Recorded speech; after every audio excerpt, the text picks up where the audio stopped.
தேவை என்ன வருது?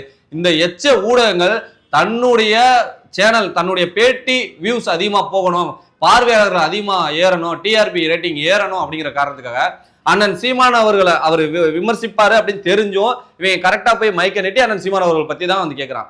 நான் கேட்கிறேன், உண்மையிலே நீ யோக்கியனா இருந்தா நீ வந்த வேலை எதுக்கு? விஜய் அவர்களை பார்த்து அவருக்கு வாழ்த்து சொல்லணும்னு நினைச்சிருந்தா நீ விஜய் அவர்களை பார்த்து வாழ்த்து சொல்லு.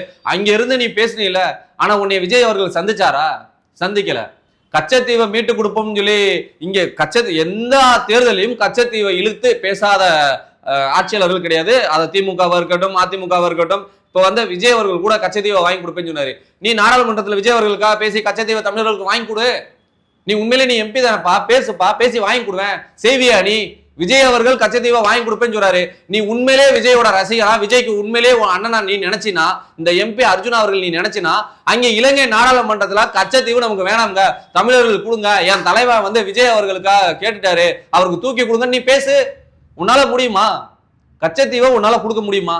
விஜய் அவர்கள் பெற்றுவாரா?